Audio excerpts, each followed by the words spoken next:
Slice and burn, return, listen to yourself churn. Locking in, uniform and book, burning blood, letting every motive escalate. Automotive, incinerate, light a candle, light a motive, step down, watch and heal, crush, uh-oh, this means no fear. Cavalier, renegade, steer clear, tournament of lies. Offer me solutions, offer me alternatives, and I decline. It's the end of the world as we know it. It's the end of the world as we know it. It's the end of the world as we know it. I feel fine. It's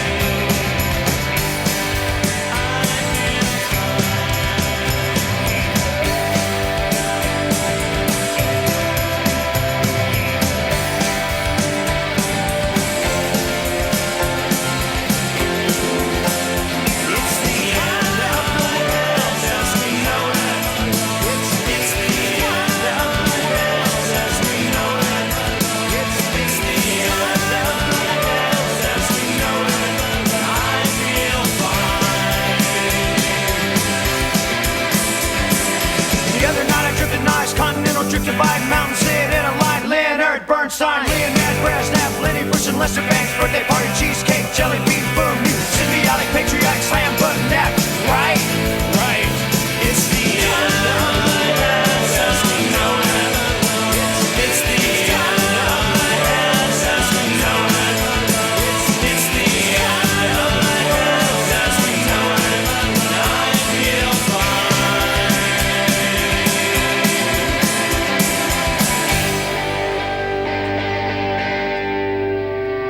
It's the end of the world as we know it. It's the end of the world as we know it. It's the end of the world as we know it. And I feel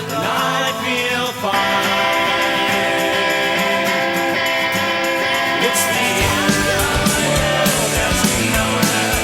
It's the end of the world as we know it.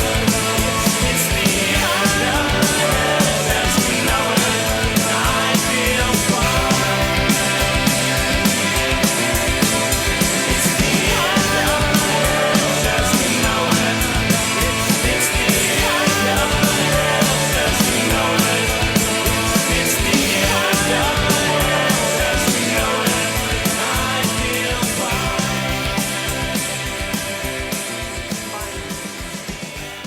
Yes, good evening. It's the end of the world as we know it, and we feel fine. Welcome to Music for the End of the World here on 93.7 Edge FM, music of the lovely Bega Valley. And you were joined by myself, Chris, and once again by lovely Cass. Good evening, everybody. Evening, Cass.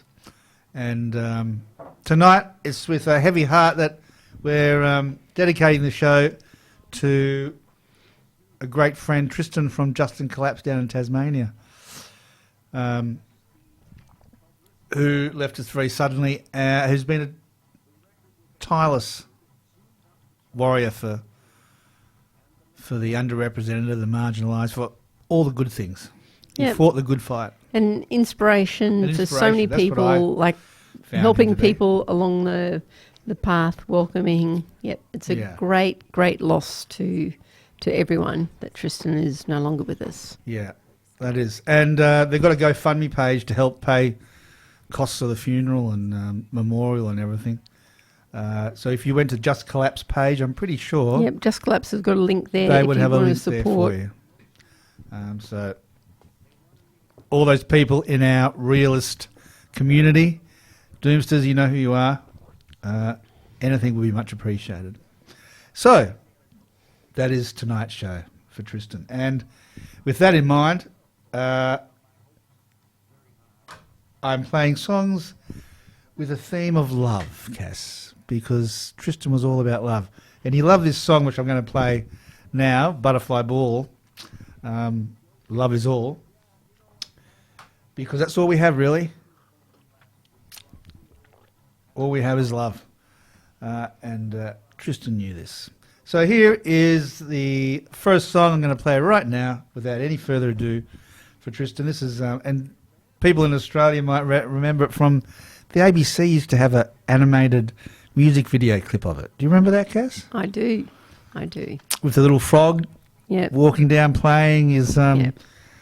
guitar and all the different animals and insects and stuff joining him. Yeah, so anyway, here it is here. What's it called? It's called Love Is All. And it's by Ronnie Dio and Roger Glover. Do you know what band Roger Glover was in, Cass? No, sorry. This may come as a surprise to people when you listen to this song, but he was in Deep Purple. Ah. Well, there you go. Music encompasses it all. And this is just as good as any of the Purple songs, I reckon. Anyway, here we go for Tristan. This is Love Is All by Roger Glover and Ronnie Dio.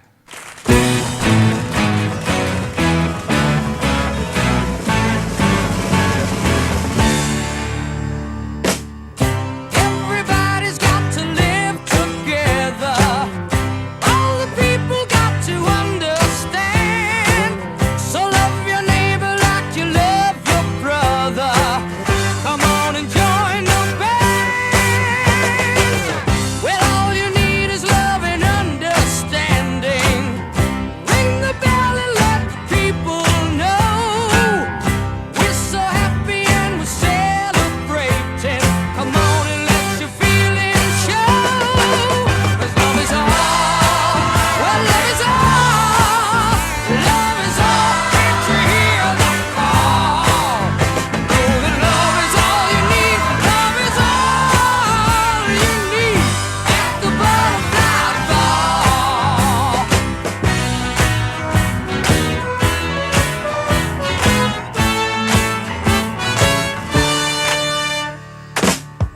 Ain't you happy that we're all together at the ball in nature's countryside?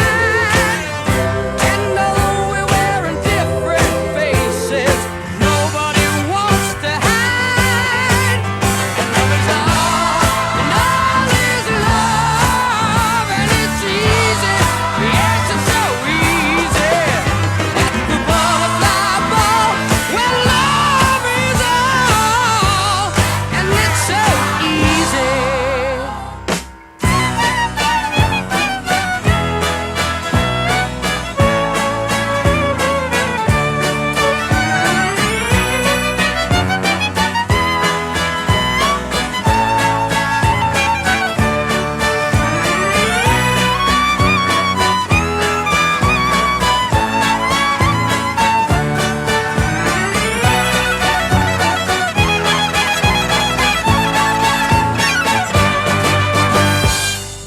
All you need is love and understanding.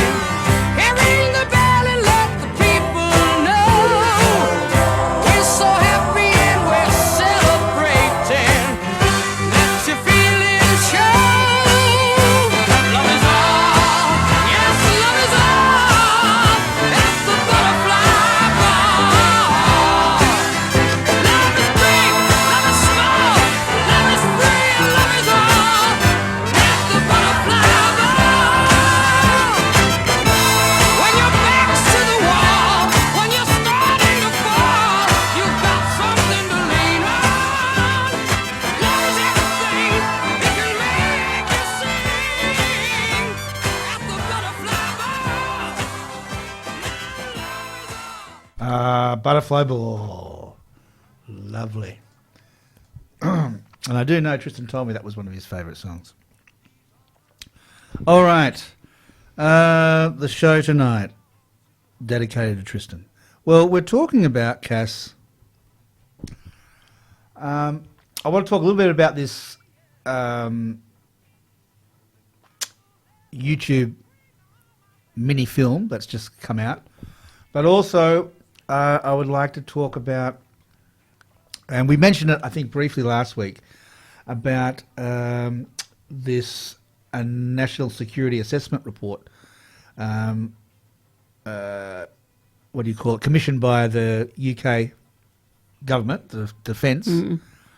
And it's only just come to light, it's only just been out in the public domain after an FOI request, which took ages. And so they requested this There's a national security report. And George Monbiot, people may know, has written a little article about the report, and it's pretty scary reading. The headline for George Monbiot's article about it is, "The UK government didn't want you to see this report on ecosystem collapse. I'm not surprised." So it goes way further than climate change, which is a pollution problem of our predicament, which of course is ecological overshoot. And that's why I think biodiversity loss and ecosystem collapse is a lot scarier than climate change, I find anyway. So we will go into that tonight. And like I said, most of the songs have a theme about love. Now, the movie. Well, it's not a movie. It's what do you call it? A YouTube. It's on YouTube anyway. It's entitled "Why It's Impossible to Stop Earth's Next Mass Extinction" by Brian Greene, who is a physicist. So if you went to YouTube, typed in "Why It's Impossible to Stop Earth's Mass Extinction," you'll probably get it. Or maybe type in Brian Greene. I'm not going to talk verbatim about the actual clip, but I will just briefly summarise it. So he's a physicist, Brian Greene, and he delivers the most uncomfortable truth in environmental science. Earth's sixth mass extinction is already unstoppable. Not because we lack technology, he says, or knowledge, but because the mechanisms are already in motion. Extinction debt, as you were touching on from last week, of the Cass, article that I cannot find. from habitat loss decades ago. Yeah. Time lags where species appear healthy, but they are committed on the journey to disappearance. And feedback loops that can't be reversed. And climate warning already locked in from past emissions. That's why, like you said, extinction debt. We're going extinct. It's just that we don't know it. Yeah. and, I mean, it's such a crazy thing, isn't it? Because this is why it becomes so complex for people to understand. On the one side, I would just like to say, at the moment, I feel completely oversaturated with media things. There's so much happening at the moment between Herzog's visit and the protests and the horrific things that were happening in Sydney and the police state, and the way that those things happened to the Epstein files coming out and the atrocities the rich and powerful, they don't go to jail, that have been committed. So I find it's a really challenging time, because there's as I almost feel like, while we have this incredible access to information through the World Wide Web and whatever the social media platforms that we have, is that in some ways that also leads you to shut down. It's almost like I feel completely overloaded. And so the thing of going, there's so many problems and bad things. How do you actually? It almost paralyzes you in your ability to react and respond. I think that's part of the strategy that the rich and powerful, the ones who control everything, want. They want you to feel overloaded. They want you to feel as if you can't do anything. Well, certainly the overload means that you are incapacitated. Because you know what I say, you know what we always say, Cass, on this show, everything is connected. Of course. Of course. And so our, right-wing fascist police state, which is starting to happen in New South Wales now, we've seen police bashing protesters, attacking protesters. The rich and powerful having a worldwide pedophile trafficking ring that apparently a lot of people knew about it. A lot of people are implicated in it. Here's the spoiler alert, they're all super rich. There ain't no poor people there. There's no immigrants in there. There's no trans people in there. No, it's just mainly rich white guys. But nothing's going to happen to them. Nothing's going to happen to them. Nothing ever does. When you're a billionaire, you're God. You can do anything. I know. My hope is that, and this is the thing I suppose that what we rest our whole case of collapse and everything else on, is that So you talk about hopium, I suppose, but my hopium is the fact that our population, people know right from wrong, and absolutely people have sort of been caught up in these little webs of things, but the fact is that on the whole, people will stand up and not stand for Well, I hope so. I hope so, Cass. I hope so. Back to this Brian Green's YouTube clip that he's done about we're already in our mass extinction event, 6th, and it's happening, and we can't stop it. He explains why even perfect environmental stewardship starting tomorrow, even if we stopped all our exactly fixed up everything, couldn't prevent the massive biodiversity loss over the next centuries. Because he exposes extinction debt, which you brought up last week, Cass. Thousands of species currently are alive, but below the minimum viable populations, which means functionally they're already extinct, like you said. Right. He reveals how ecosystems respond to change decades after disturbance, meaning we're still experiencing consequences from environmental damage done in the 70s. Yeah. While damage that we're causing now won't fully manifest itself until maybe 2100 or something. No, exactly. So it's an interesting proposition because if people, like the world will get to a point, I think, where they will call it and they'll say, okay, yes, now we've seen... Well, when there's no more food to eat, they're going to have to do something, yes. but, you know. But at that point, as we sort of said, is that the feedback loops and the sort of the build-up and trajectory is that none of these things are reversible. No. Like they're not reversible. So yes, you can try We've gone off the cliff. You can we suddenly can't climb back up. Limit your CO2 emissions and do your other environmental kinds of things, but it actually will not. A great metaphor. Change it. A great metaphor, and this is from Tristan. Actually, I remember seeing some of his presentations that he did. And this is what it's perfect, really, for where we are as a planet now, as a species. The picture of Wile E. Coyote from Roadrunner. Going off. You know how he runs off the cliff and he's sort of standing there in midair, sort of looking a little bit perplexed, and then he looks down, and then he looks back up at the camera and goes, "Oh shit!" and bang, he goes down. That's exactly where we are. We've just run off the cliff, but people haven't looked down yet. There's no mass panic. But back to Brian Green's YouTube clip, which I really recommend. He goes on to say that the rate of change that is happening now exceeds the species' ability to adapt by orders of magnitude. So climate zones are shifting kilometres per year, while trees can only migrate hundreds of metres per year. Trees are one of the slowest ones to migrate. Habitat fragmentation has created isolated populations too small to survive long term. Coral reefs are committed to collapse from the warming already in the oceans. Multiple stresses, climate, habitat loss, pollution, invasives, interact synergistically, overwhelming the species already stressed. He goes on to say that this isn't defeatism, because a lot of people go, oh man, it's triage. Green argues that we've got to shift from prevention to mitigation, from saving everything to strategic conservation of keystone species and ecosystem functions. Ex situ preservation, assisted migration, managing novel ecosystems, and having the brutal honesty about what's achievable versus what we're pretending is achievable.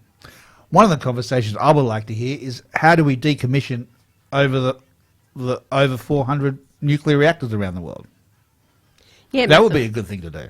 Because who's going to look after them when we all collapse? But exactly, even the thing of decommissioning, because decommissioning is not... It's a long process. But that's the whole thing, is that nuclear is not something you just sort of put to bed and it's all done. No, that's right. You have to do it.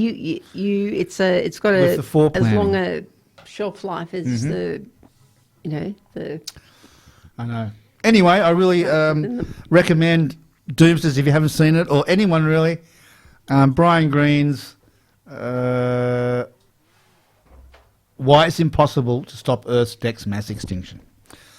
Okay, Doomsters, time for another song, but before that, I think it is time for, very important, for some of our messages from our lovely sponsors.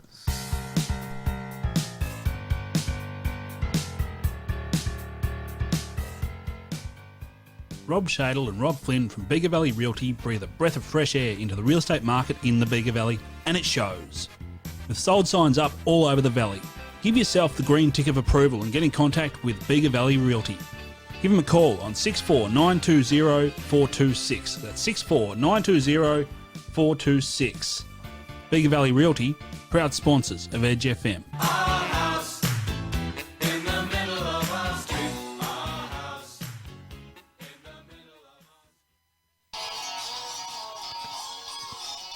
This summer, for all your snake problems, ring Phil from Reptile Rescue and Relocation Service, your local licensed snake handler, on 0423 623 975. Phil is available 24 hours, 7 days a week, covering Eden to Bermagui and surrounds. His prices are reasonable and pensioner discount is available.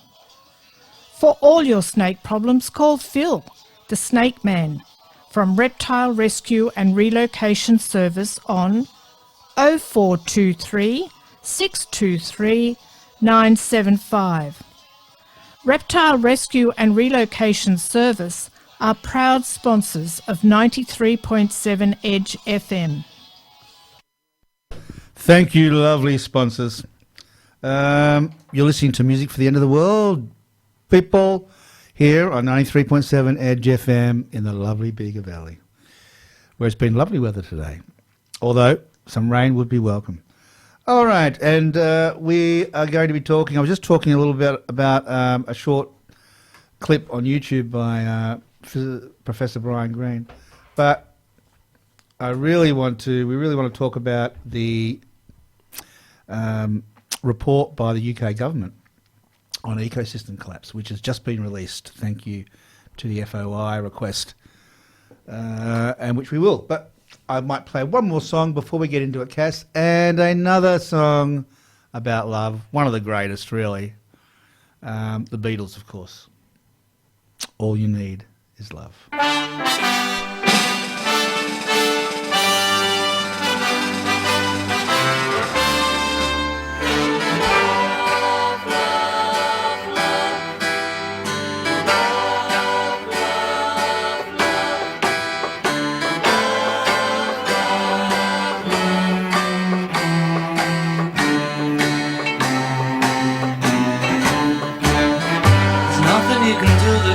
Done. Nothing you can sing that can't be sung. Nothing you can say, but you can learn how to play the game. It's easy. Nothing you can make that can't be made.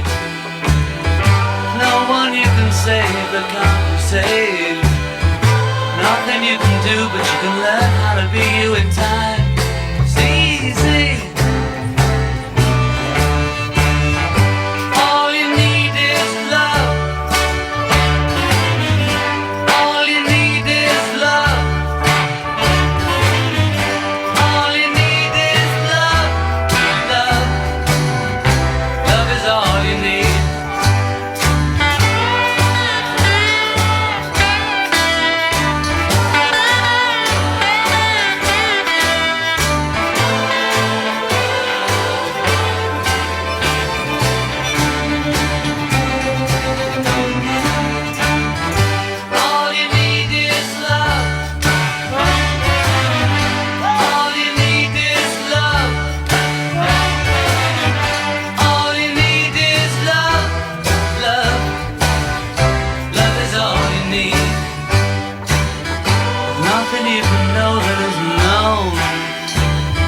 Nothing you can see that isn't shown.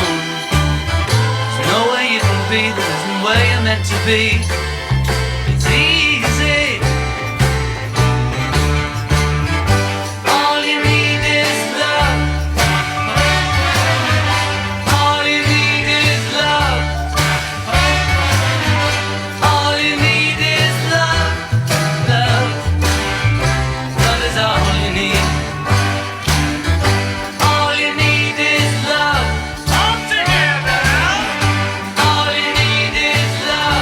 Every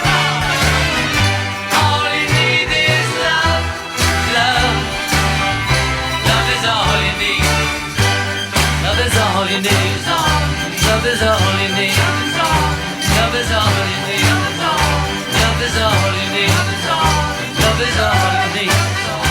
Love is all you need. Love is all you need. Love is all you need. Love is all you need. Love is all you need. Love is all you need. All you need. Love is all you need. Yes, yes, yes. Whoa! Love is all you need. Love is all you need. Love is all you need. Love you, yeah, yeah, yeah. She loves you, yeah, yeah. Yes, Love Is All You Need by the Beatles. And I would say that's a Lennon song, Cass. You know, even though it's McCartney, Lennon on all their songs, they sort of brought different songs and then Yeah. they sort of shared them. That's definitely a Lennon song. Okay. Doomsters, back to this national security assessment commissioned by the UK government. George Monbiot says it took an FOI request to bring this national security assessment to light. For doomsayers like us, he says, it is the ultimate vindication.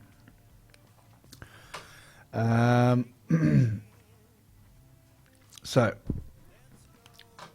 even though all the countries seem determined to keep us in the dark, the most important document, George writes, published by the UK government since the general election emerged last week, only through a Freedom of Information request, the National Security Assessment on Biodiversity Loss and Ecosystem Collapse. It was supposed to have been published last year in October, but the apparatchiks in Downing Street sought to make it disappear. Apparently there were two reasons, they say. Because its conclusions were too negative. Oh, the government didn't like that. And because it would draw attention to the government's failure to act, which I'm sure is true. So when the report at last appeared, because of the FOI request, lodged by the Green Alliance, of course, the Times reported that it had been significantly abridged, which means edited. I expect by the same goons. Some of its starkest conclusions had been omitted. Even so, the assessment believed to have been compiled by the Joint Intelligence Committee, so that's the heads of MI5, MI6, GCHQ, SIT, is not exactly reassuring. So it echoes warnings that some of us have been made for years, only to be dismissed as nutters, doomsayers, pessimists, extremists. The report tells us that ecosystem degradation is occurring across all regions. Every critical ecosystem is on a pathway to collapse, irreversible loss of function beyond repair. This presents a threat to UK national security and prosperity. It says the world is already experiencing impacts including crop failures, intensified natural disasters, and infectious disease outbreaks. Threats will increase with degradation and intensify with collapse. The results will include geopolitical and economic instability, increased conflict, and competition for resources. It is unlikely the UK will be able to maintain food security if ecosystem collapse drives geopolitical competition for food, it says. It also warns that conflict and military escalation will become more likely, both within and between states, as groups compete for arable land and food and water resources. Well, duh, Cass, that's what we've been saying, haven't we? But this is from the government. This isn't some left-wing Extinction Rebellion, greenie, tree-hugging group that has brought this out. This is the head of the intelligence services. I know, but it's very interesting because things that are released on an FOI basis in that way, so obviously it's a government report, but the fact that it's the only way that people have got an access is through an FOI means that it's not like it's a totally different thing to the government releasing a report and people milling over it, even though it's still being released, is that you have peripheral edges of people who are already connected into that sort of space, and it's just affirming it. I don't think it reaches the masses, the majority of the population. No, that's right. But it's nice to actually to be, Yeah, well, but- George says, it provides a powerful vindication of certain Oh, messages absolutely, absolutely. My that when voiced by us and environmentalists were greeted with hatred yeah, or fury or absolutely. denial. It's passed over. But Yeah. that's what I think is so interesting in all that sort of space. Is at the end of the day, I think the intelligence agencies have been onto. This is not something new that they're looking at. They've been looking in the past decades, and they are aware because in the Oh, yeah. sense of when they, it's just unfortunately they're talking about it from a different perspective, but they look at it as a security threat. And I know, absolutely, security threat. the most biggest national security threat to your country is the fact that the rest of the world is going to be starving, have no water resources, have none, everything that sort of comes out in collapse. And so, of course, that means migration, and that means that people will be either coming to countries that have got resources, either through a migration process or through a Yeah. war takeover process. So that's why the security agencies have been absolutely well attuned to this. It's just unfortunate that nobody has translated it into an everyday. Well, they still process use, and provided information to everyone else. what do you call it?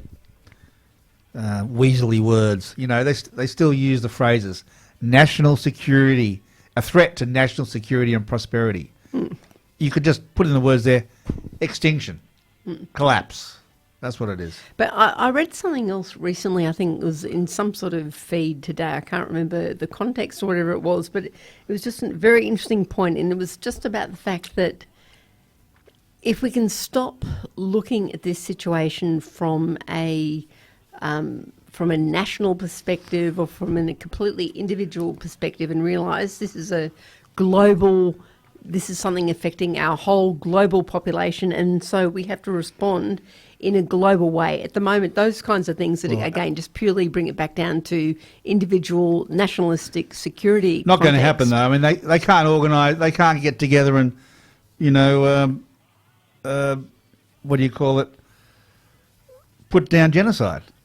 No, that's right. That's No, been right. live streamed to us for 2 years. So the whole political system is so much about power and Oh, yeah. is that nobody can stand up for what they believe in because they're too worried about losing their positions. 'Cause Whereas I say my greatest respect goes out to people who can stand on their principles and, okay, you lose your position. And there's not many of them. But you need to. Because unfortunately, to stand up. Cass, the top 10% of the wealthiest people in the world, or you can talk by nation in Australia, let's say Australia, the top 10%, as soon as you become a politician, you enter those ranks because your salary is up there equivalent with that. Bang, suddenly you're up there in the top 10%. Well, it's also not just their salary, because I think as we No, know, no, but I on mean, the there's stats, is perks, that but the thing is- every MP, there'd be very few MPs that have one domestic, residential I know, but what I'm property. saying is as soon as you become an MP, bang, you're up there in the top 10%. Okay? And so who do you think they're going to be governing for? They say they're governing for us, but the ones that are few and far between. The Greens, really. That's about it. Back to the national security and prosperity analysis. It tells us, this report, that food production is the most significant cause of terrestrial biodiversity loss. Food production, Cass. Yeah, well, absolutely, because we know that animal farming at current levels is unsustainable without imports. That's for the UK. And that the UK does not have enough land to feed its population and rear livestock. A wholesale change in consumer diets will be required. And George goes on to say, I'd be lying if I wrote, I hate to say we told you so, but we told you so. After years of insults and abuse, George says, I say it with pride. Yeah, that's right, we told you so. But what was cut from the report, because it was, abridged, Cass, redacted stuff. according to the Times, even graver, because it included a warning that the shrinkage of glaciers in the Himalayas, causing declining river flows, would almost certainly escalate tensions between China, India and Pakistan, leading to the possibility of a nuclear war. And put in there USA and Iran, I reckon. In Russia, Again, Ukraine. Some of us, George says, have been trying to persuade governments to focus on this threat, but with little success. Yes. It's almost reassuring to know that we're not alone in being stonewalled. If even the security services are gagged by the government, well...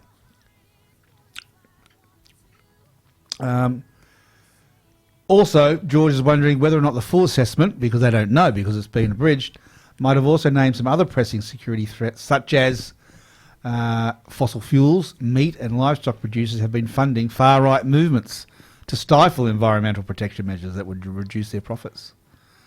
Such funding is a major driver of the fascist politics that we now witness in the US.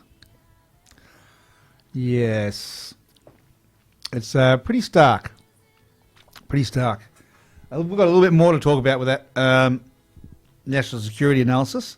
But first, another song, Cass. What did you request? Because you did request a song. I requested Falling Slowly. Oh, Falling Slowly. Yes, good choice. By Glenn Hansard. What movie is it from? It's completely escaped Yeah. me. What's it Anyway, it's called? from a terrific it's Irish a one movie, word. right? It's a one. Yeah. Anyway, here it is, Falling Slowly.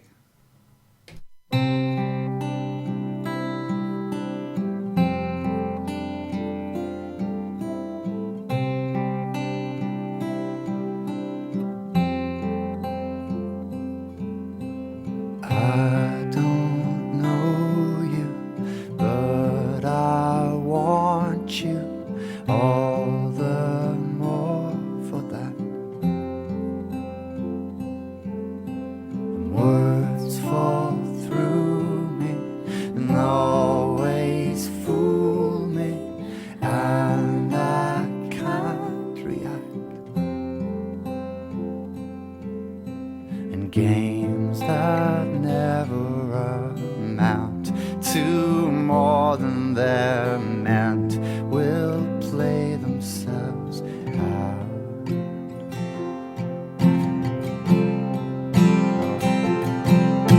Take this sinking boat and point it home. We've still got time. Raise your hopeful voice. You have a choice. You make it now.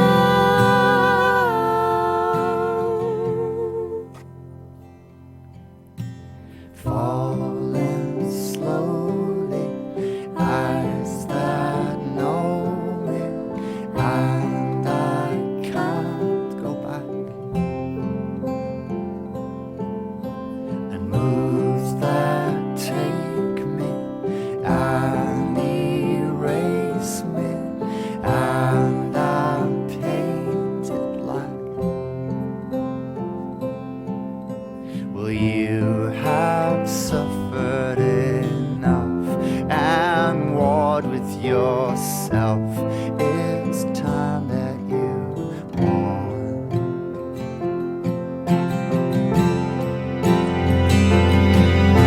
Take this sinking boat and point it home. We've still got time.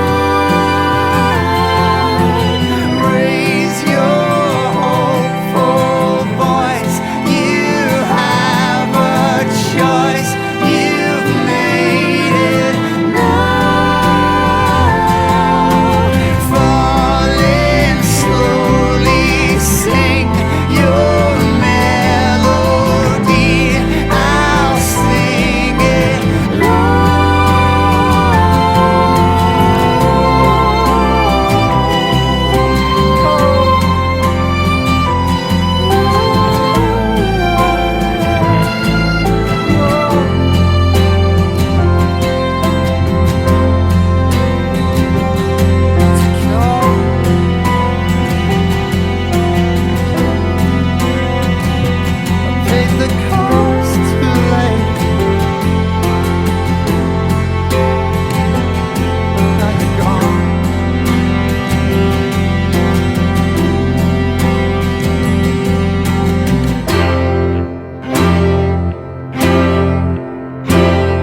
lovely. Falling Slowly. Glenn Hansard. And what was the name of the movie it's from, Cass? Once. Once. That's right. Terrific Irish movie. Great songs in there. Back to the national security analysis. And we've got to remember that this is a national security assessment, not a scientific report. So all the data that it relies on comes from a multitude of other sources.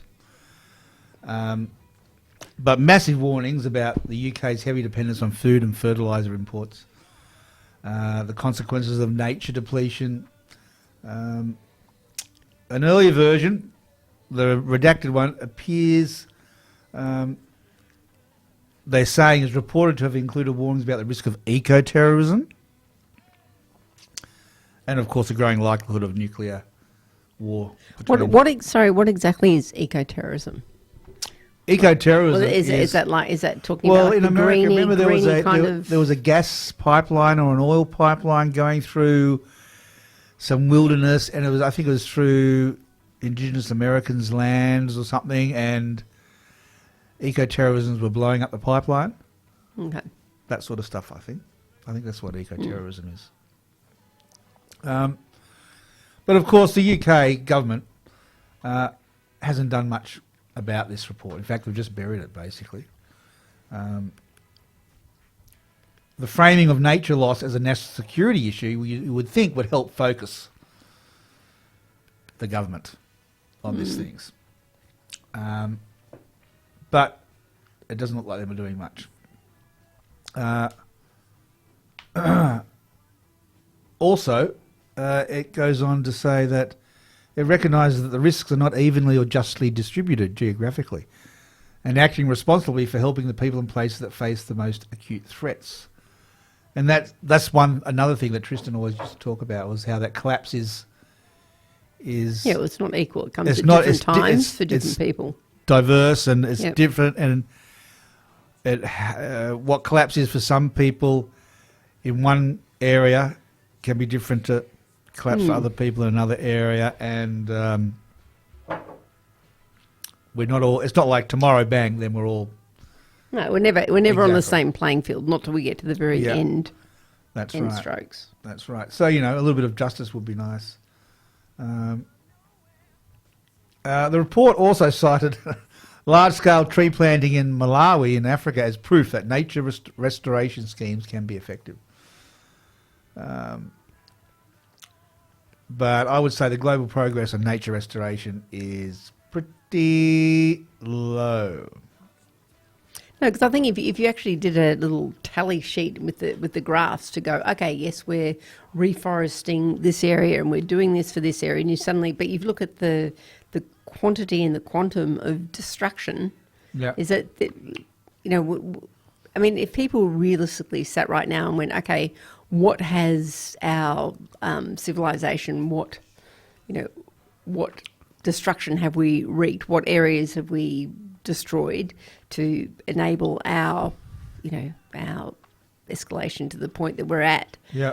If you realistically looked at that, you go, it way surpasses, however many,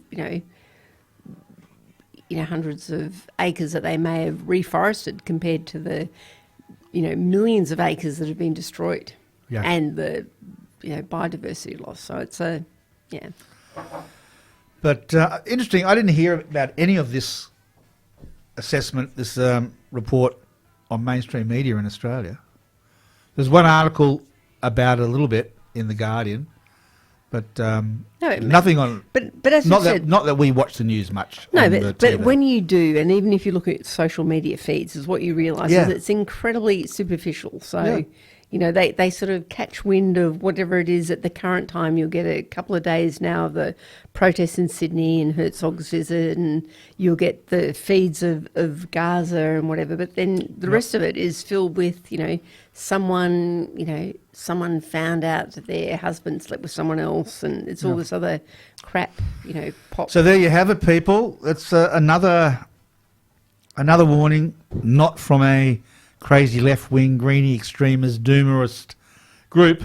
This is from the UK government, and it's the heads of intelligence. I mean, You can't get more conservative and straight than heads of intelligence, surely, Cass. Isn't that in the job description? If you want to apply.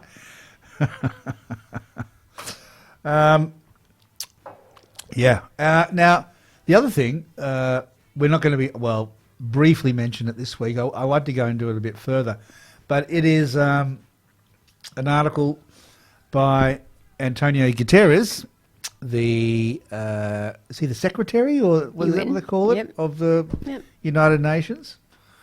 And the headline is, Global economy must move past GDP to avoid planetary disaster, warns the UN chief. The world's accounting system should place true value on the environment. And we will be going into that, I think, in more detail next week. And he's basically saying the exact same thing that national security analysis is saying. But I haven't heard much about his speech either, I've got to say. No, unfortunately, the UN is incredibly diluted in its influence, isn't it? Like the UN Well, says something, and even though we know that they're yes, reputable, of course it is diluted, and I people know the don't take IPCC always, water things down, but I think it's more indictment, Cass, on our media. Oh, absolutely, absolutely. And the people who control the absolutely. media. This is the age of ignorance, is what Yeah. I would call it. Yeah. All right, time for our last sponsor's message. And it is from Bigger Glass. If you need anything to do, I've actually had to call on their services once. Very, very prompt, very efficient. This is Bigger Glass. Need a broken window fixed? Glass doors or shower screen? For all types of glass replacement or mirrors cut to size, call Bega Valley Glass on 0417 545 498. For prompt service, whether domestic or commercial, Bega Valley Glass are the experts. Remember, call Corgi on 0417 545 498 for all your glass requirements. Bega Valley Glass, sponsor 93.7 Edge FM. Thank you, dear sponsors. All right, you're listening to Music for the End of the World, Doomsters, here every Wednesday, 7 o'clock on 93.7 Edge FM. We have 10 minutes to go. We can squeeze in another song. And we'll have a quick little squiz about some other things that, well, quite a stark announcement that we will go into when we come back. All right, let's have another song. Cass, what are we going to do? How about, what would you feel like? I know. How about Lemonheads? I love the Lemonheads. Into Your Arms.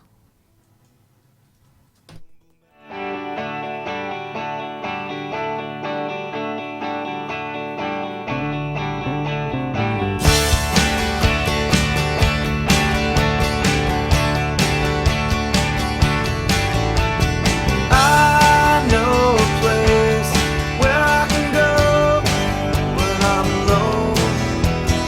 Into your arms, whoa, into your arms I can go. I know a place that's safe and warm from the crowd.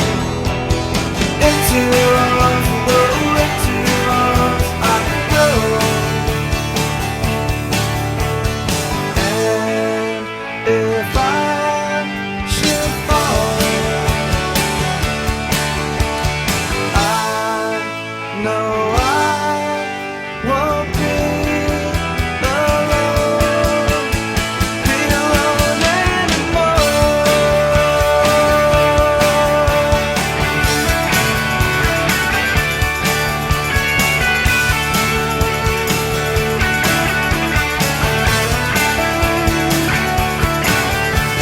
I know a place where I can go when I'm alone. Into your arms, whoa, into your arms I can go. I know a place that's safe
All right, that was the Lemonheads with Into Your Arms.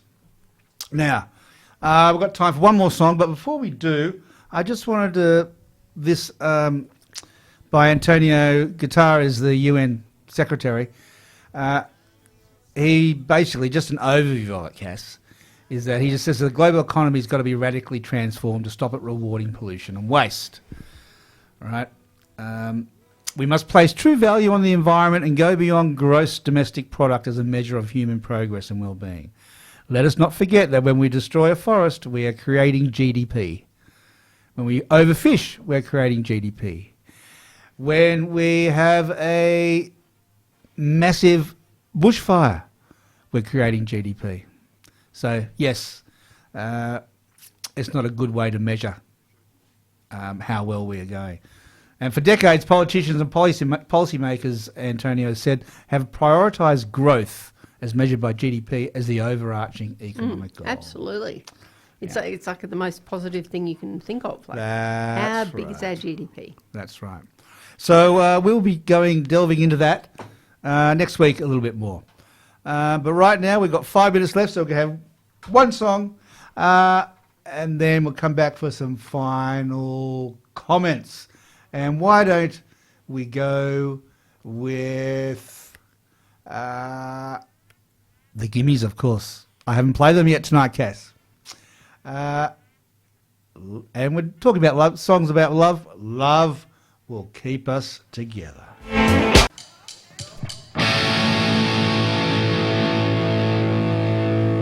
Would you settle for Captain and Tennille?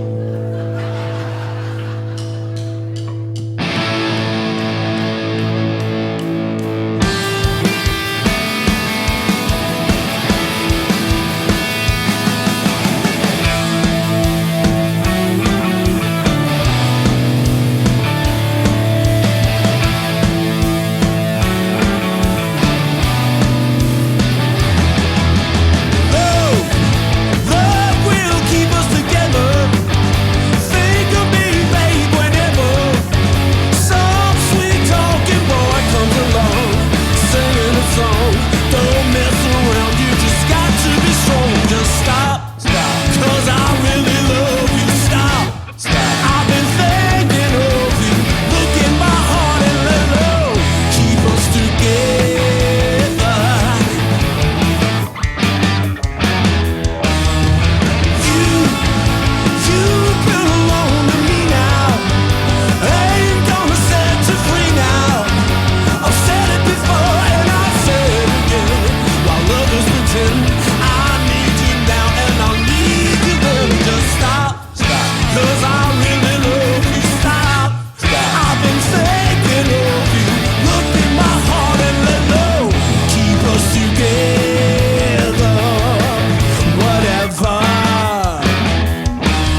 All right. All right.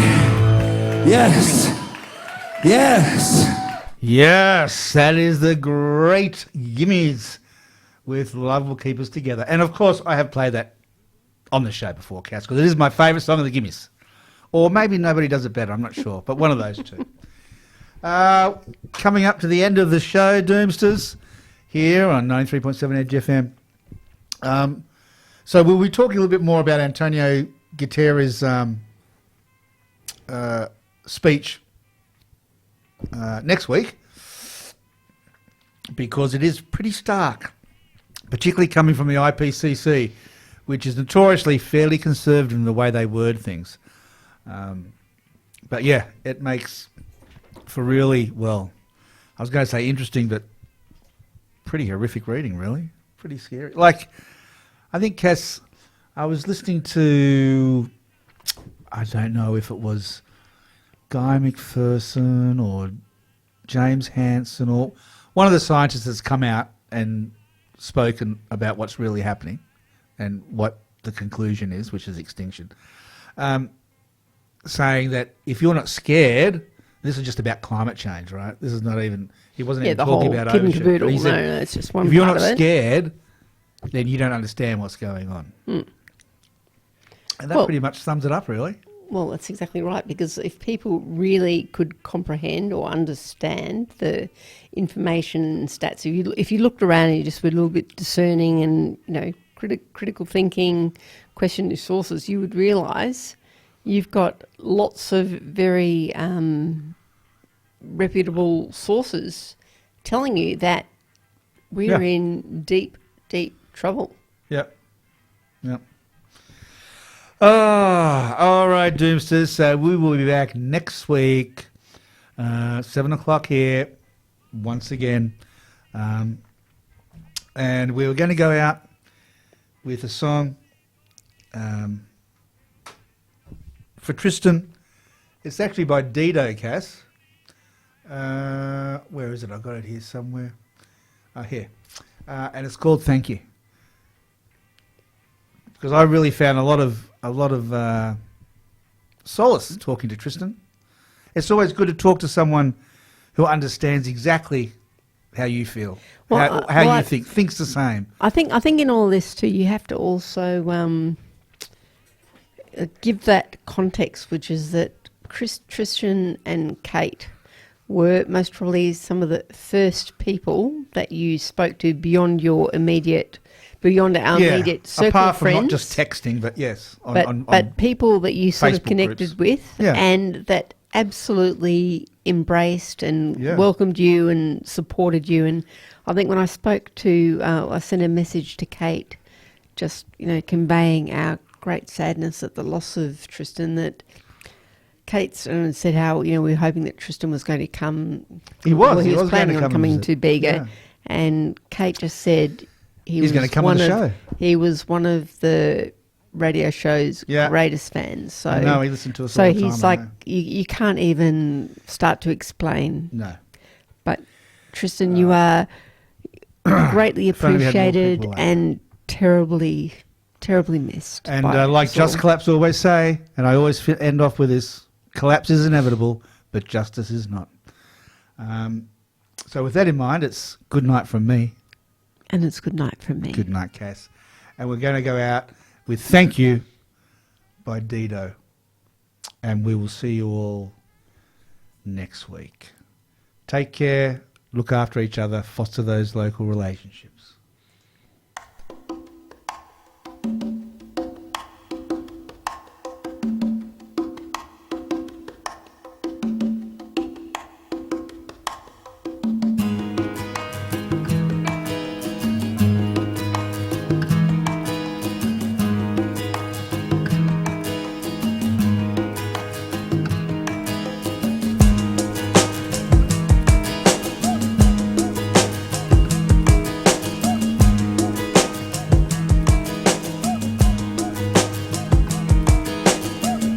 My tea's gone cold, I'm wondering why I got out of bed at all. The morning rain clouds up my window, and I can't see it all. And even if I could, it'd all be great. But your picture on my wall, it reminds me that it's not so bad, it's not so bad.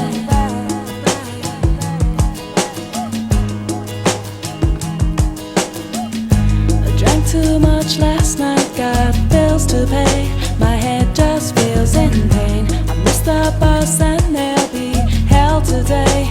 I'm late for work again, and even if I'm there, they'll all imply that I might not last the day. And then you call me, and it's not so bad, it's not so bad.